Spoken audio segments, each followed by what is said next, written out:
Donc, chers amis, comme je l'ai dit, vous pouvez contacter Maître Soro au 0709 79 09 56. Ça marche par WhatsApp comme un appel directement pour votre projet de création d'entreprise au pays. Que vous soyez au Canada, on a énormément d'abonnés au Canada aussi, que ce soit en France.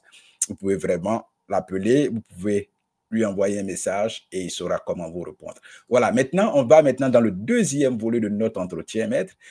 C'est vrai, on a parlé de le premier volet, on a parlé du document qui est le registre de commerce. C'est-à-dire que à partir de là, une fois que vous avez votre registre de commerce, on se dit que vous êtes encore dans la démarche, mais ce n'est pas encore fini. Ce qui nous amène dans la deuxième partie de notre entretien. Maintenant, Maître, quel est le deuxième document que je dois avoir légal dans la démarche de création de mon entreprise? D'accord. Alors, le deuxième document, c'est la déclaration fiscale d'existence. Ça vous permet d'avoir un numéro de compte contribuable. Lorsque vous montez une activité, vous créez de la valeur. Oui. Lorsque vous créez une valeur, vous devez pouvoir payer un impôt sur la valeur que vous créez. Cette richesse que vous créez, vous devez donner la part de l'État.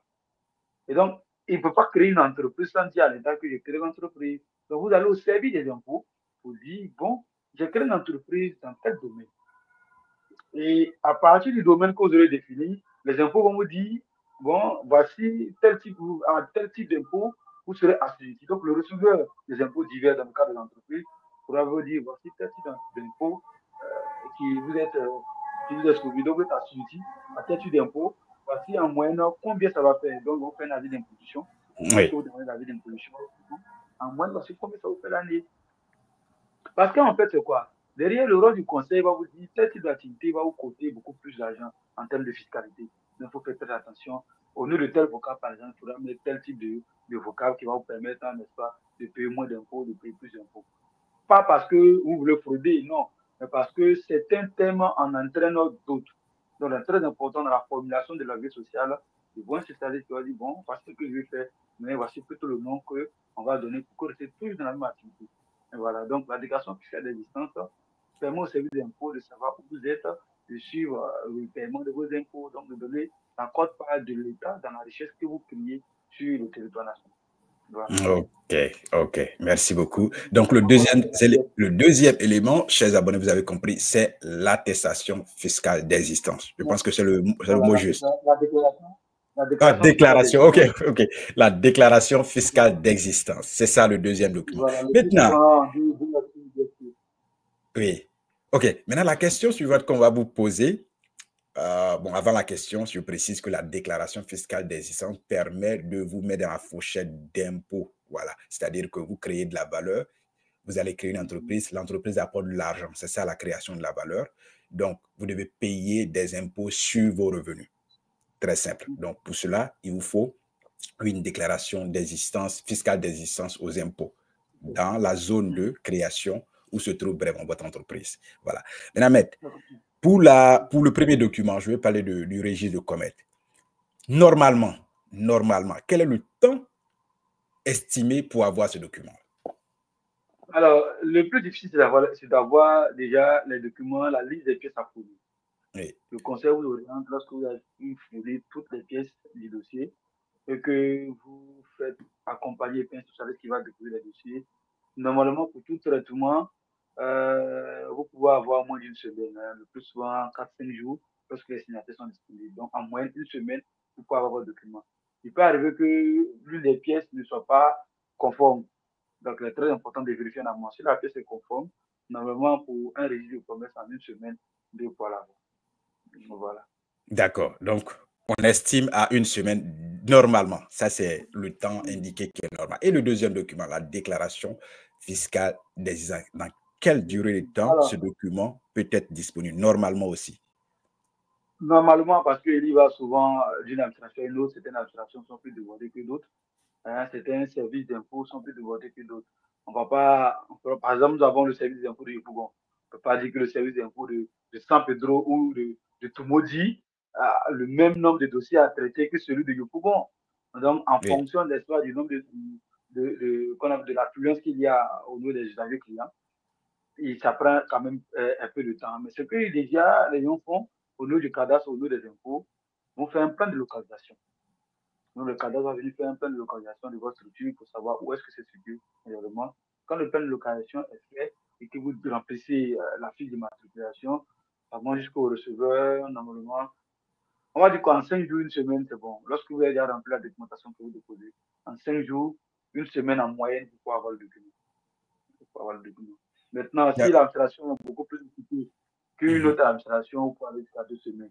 Voilà. Mais si le cadastre vraiment a fini de faire le plan de localisation de votre entreprise, le reste, c'est que administratif, quelqu'un va contrôler, ça va chez le receveur, des impôts divers qui va signer, vous appelle pour les retirer. Donc, en moyenne, une semaine, donc, disons maximum 10 jours. Voilà. Ok, merci beaucoup. Mais j'ai posé cette question parce que nous, on a déjà créé une entreprise aux États-Unis et vous nous avez aidé à créer une entreprise en Côte d'Ivoire. L'entreprise aux États-Unis, moi, je l'ai créée en 2 semaines. En 2 semaines, il y a eu tous les documents de l'entreprise. Mais pour le cas de la Côte d'Ivoire, je connais comment l'étape là, vraiment, pour avoir le registre de commerce, vous êtes au courant quand ils nous ont dit qu'il y avait un truc qu'on devait changer par temps à cause de ça, et après eux-mêmes ont fait sortir le document. On n'a rien compris dedans. Le deuxième, la déclaration fiscale d'existence, je vous assure que ce document a mis près d'1 année. Oui, on va parler de 1 an. Mais on y va, on va là-bas, j'envoie mon petit frère, il va. Il n'y a pas d'explication vraiment qui... Parce que je dis ça parce que cela aussi doit aider nos abonnés. C'est ce qui effraie en fait les uns et les autres à être hésitants dans le processus de création d'entreprise chez nous. Parce que on ne voit pas le problème. Mais ces gens qui sont dans l'administration, tu as l'impression que ce n'est pas leur intérêt, c'est pas leur jeu. C'est comme si eux, ils ne sont pas là pour aider les gens à obtenir ce document. C'est-à-dire, eux, ils ont leur propre objectif à eux qui regardent. Alors que créer une entreprise, ça veut dire que tu veux payer des impôts, comme on l'a dit. Tu veux créer de la valeur, tu veux employer des gens, tu veux payer des impôts, ce qui va aider le pays. Maintenant, pourquoi les gens ne s'alignent pas toujours? Il n'y a pas de ceux qui travaillent dans l'administration. Il faut tarder ces documents pour rien. Pour rien. Selon moi, c'est pour rien du tout. Oui, si vous avez vraiment quelque chose à dire là-dessus. Oui, en fait, ce qu'il faut dire là, c'est que ça fait peur, mais ça ne doit pas fondamentalement faire peur à tout le monde parce qu'il y va d'un service à un autre. Hein. Nous qui sommes dans la pratique, souvent, on est confronté à ces difficultés. Hein. Souvent, même dans le type d'impôt, dans la taxation, il y a des complications. Tu sens qu'on veut t'amener à d'autres choses. Hein, d'autres choses qui n'ont pas la profession elle-même, hein, n'ont pas le service public qui est présenté. Mais l'un dans l'autre, il y a quand même certains services qui, lorsque vous déposez, vous les avez rapidement. Parce que vous les avez rapidement. Moi, pour dire quoi, au train de San Pedro, j'ai eu à créer pas mal d'entreprises au train de San Pedro. Mais vous déposez le document aujourd'hui pour le registre de commerce, par exemple, mais 2-3 jours après, vous venez récupérer le document. Vous déposez aujourd'hui, même quand vous déposez l'après-midi, si vous déposez la matinée, soit le lendemain à midi, on vous appelle pour dire le document après. Vous voyez, il peut arriver que certains agents ne travaillent pas dans les règles de l'art, ça arrive, mais on ne prendra pas cela comme une épée pour punir tout le monde. Il y a peut-être des agents qui retardent un peu parce qu'ils veulent un certain nombre de choses. Vous avez d'avocat, par exemple, on a eu une difficulté avec un thème on a dit éducation financière. Oui. Les gens ont compris autrement, ça doit retarder jusqu'à ce qu'eux-mêmes, ils reviennent à l'élément. Ils avaient demandé de retirer le thème et après, ils l'ont accepté. Parce que souvent aussi, il y a des thèmes nouveaux que les gens ne maîtrisent pas. Donc, quand ils ne maîtrisent pas la prudence, et dans la prudence, sans toutefois le dire clairement, ça retarde le processus.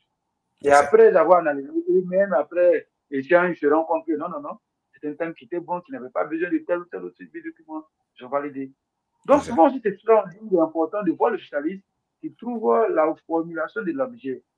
Certains agents retardent, c'est vrai, parce que sans jeter l'opprobre sur quelqu'un, certains aiment les dessous de table. Mais ce n'est pas la règle d'or. Voilà, la règle d'or maximum de vos documents. Donc, on va dire en un mois, on se fait écrire maximum. Ok. Merci beaucoup. Et vous qui nous suivez, allez, vous avez des questions, vous pouvez mettre toujours en commentaire et vous pouvez aussi adresser vos questions directement à Ahmed Soro par le contact qui s'affiche là.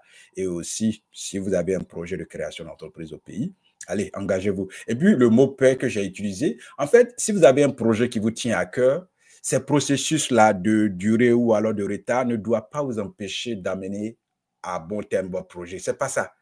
quelqu'un qui va retarder un document d'1 mois ou de 3 mois ou d'1 an, ça ne peut pas vous empêcher pour ce qui vous tient à cœur. Donc, ne trouvez pas d'excuses pour dire que non, dans mon pays, il y a ta, voilà pourquoi moi je veux. Non, non, c'est des excuses que vous trouvez. C'est que ce que vous voulez faire ne vous tient pas à cœur. Voilà. Parce que ce n'est pas des gens qui doivent déterminer ce que vous voulez être, ou alors ce que vous voulez bâtir, ou alors votre mission personnelle. Donc, quel que soit ce que les gens disent, et puis vous-même, vous n'êtes jamais allé au contact. Le plus souvent, les gens même qui restent sur les réseaux pour le critiquer, c'est des gens qui n'ont jamais mené de démarche dans de telles situations. Mais il va s'attendre, non, dans mon pays, on fait tant, dans mon pays. Sinon, ceux qui vont au contact, ils ne disent pas et ils donnent des conseils appropriés. Mais il ne faut pas être là, dire des choses que tu ne connais pas le plus souvent. Ce n'est pas notre domaine, on ne connaît pas. Mais on se jette dedans parce que les autres ont parlé ou j'ai entendu parler quelque part. Les gars, engagez-vous. Notre mission, c'est la liberté et l'indépendance financière de notre peuple. Et nous savons que si nous ne créons pas de la valeur chez nous, mais qui va venir le faire? Et on va toujours accuser les autres. On va toujours penser que non, retournons. Retourner ne veut pas dire physiquement. Tu peux être ici, créer quelque chose au pays. Et peut-être dans tes vieux jours, tu vas aller profiter. Tes enfants vont profiter.